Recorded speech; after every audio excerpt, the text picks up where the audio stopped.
So when we're stressed, when we're frustrated, when things are overloading us, we tend to focus on the tasks at hand. And I talk about this a lot. And well, I wrote a novel. And I wrote a novel because we're here on this spaceship Earth. And while we're on that spaceship Earth, we might as well have some good company. We might as well have good people to work with, a good family, good friends. And so I'm having this Keiko bot here interview me with 5 questions about my book. So I wrote this book while trying to sell my house, while trying to have my company operate in a very business hostile environment, while writing another book, the book on toxic waste, while getting some new clients and maintaining our existing clients and working with students on Modus Institute. So I had a lot of work to do, and I was stressed. My wife's stressed. Tony Ann's stressed, and we're not just a little stressed.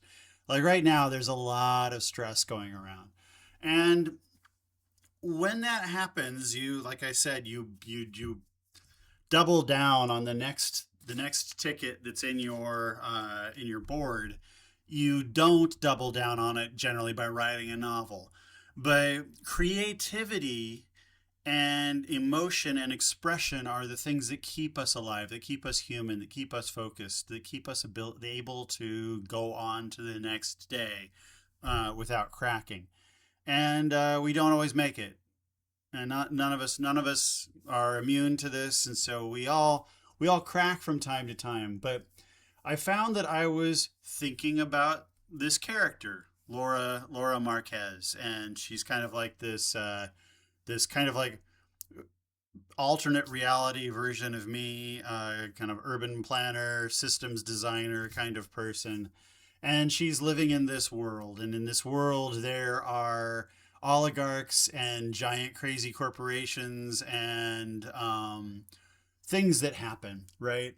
And these ideas just kept coming to me, and I'd write little bits of them down and I'd do things with them. I made some songs out of some of them, and they wouldn't go away. So the book refused to wait for me to be ready to write the book. And so I just started writing it. And the next thing I knew, I was just completely into it. And so this is a process guy writing a process book about people in space. Doesn't sound like a lot of fun, but it's really funny. It's really fun. And at one point, I was writing this book thinking that it was going to be kind of like Office Space in space. But the book didn't want to go there. It didn't want to stay vapid and just silly. It wanted to go deep, talk about relationships and people and what happens when we're stuck in these toxic systems that we're stuck in, and how do we maintain our sense of humor and maintain our relationships and how we work with each other and people and blah blah blah blah blah. So in the bullet point here, I wrote that it was about complicity, about like that we're in systems that are designed to do harm, and we end up doing harm despite our best intentions. But what's really happening is that we as people are stuck in these systems that make us do little bits of harm until one day there's too much of it. It's the straw that breaks the camel's back or whatever. And we get to that point where we're like, you know, I have to actually exercise my own agency. I can't do this anymore. You know? So I can't stay employed here. I can't stay in this relationship. I have to do the thing that I need to do because my ethics, my moral compass tells me that now this is a point where we're seriously hurting each other or others or what have you. And so kind of one of the things the third bullet point, the characters I thought were supporting the plot turned out to be the plot. Oh my God. If this is like the craziest thing to discover when you're writing something, but it's also the craziest thing to discover when you're doing a value stream mapping exercise or when you're working with a team trying to figure out how that team's going to work together. And you realize that no, it wasn't the leader and it wasn't this person and it wasn't this person. It's this quiet person that doesn't seem to do anything that's actually the glue for this team. That's actually the person who helps get things done. You discover all the time that it's that quiet under. So writing the book was stunning how often that happened. Where it's like, I haven't mentioned this character in forever, and it's like, yeah, that's because the other extrovert characters were doing their extroverty things, and that person was just kind of quietly bumping along, and now all of a sudden here they're going to do something. Something that really moves the whole plot forward, and be like, "Whoa, I didn't see that coming." So how was this actually written, like mechanically and emotionally? So I wrote things. It says fragments here. It wasn't that fragmenty, but I wanted to use the word fragment. Wrote the book out, and John Scalzi says this thing. He says it's really easy to write the end of a book, and it's really hard to write the beginning of a book. And this is just straight up. It's like building a house. It's like building a skyscraper. It's like making software.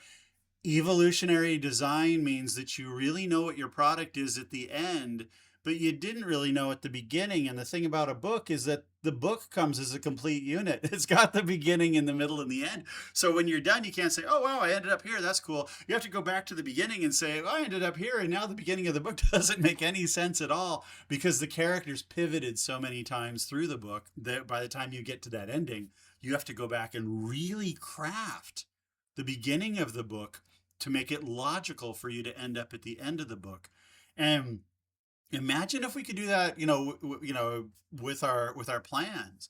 But that was so phenomenal. And the other thing that I did was I normally when I write a book, I write the whole book and then I give it to a bunch of people. They take months and months to comment. Then I incorporate those comments over months and months, and then I give it to them again, and then they take months and months to comment. So what I did this time was I built a bunch of AI bots. Then I would take the thing that I wrote and I'd plug it into that and I'd say, here's my goals for this section.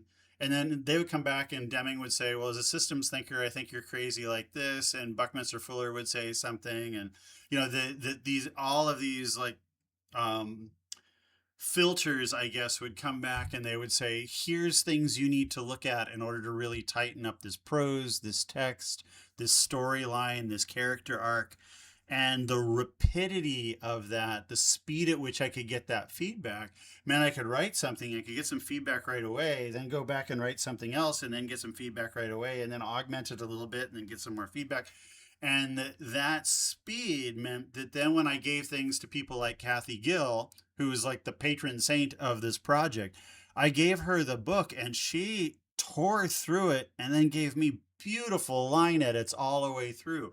So the human side, her, Chad Nabity, a lot of people um, gave me the human side, but I was able to get them a fully formed product because I didn't give them the things that would waste their time, right? And so I loved that. And the emotionally bit here, writing in defiance of the year I was having, this has been a very difficult time for me. And I'm just going to let that float out there because it's important for us all to recognize that we all have really hard times. Okay. You have them. You've been there. And so we need to know that like when we're there, we're not the only people that have had that situation, and that when we're asking things of others, that they might be in that situation. So this thing really the book kept insisting that hope was possible. It was my little Jesse Jackson. It was like, keep hope alive.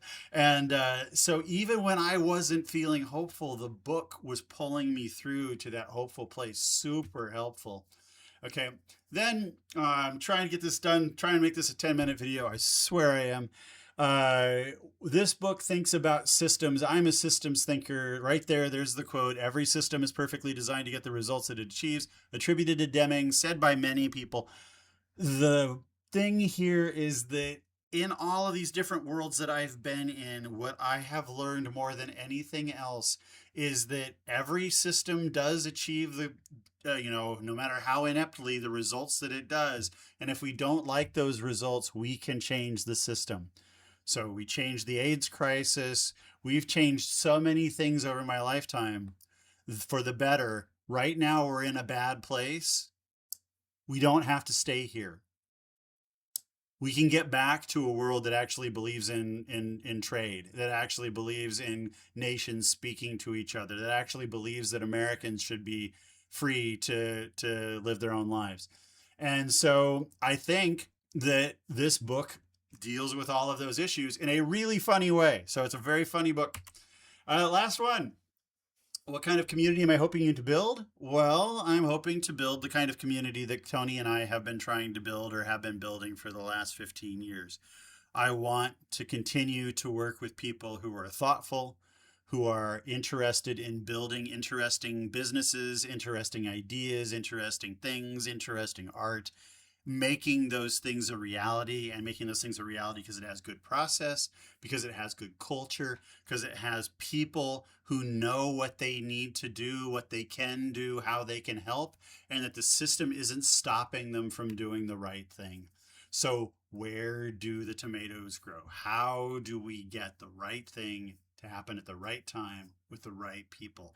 That is what this book is about. And it's got oligarchs and it's got massive multinational corporations that gobble up everything and everybody. It's got spaceships and it's got AIs and all of the goodies.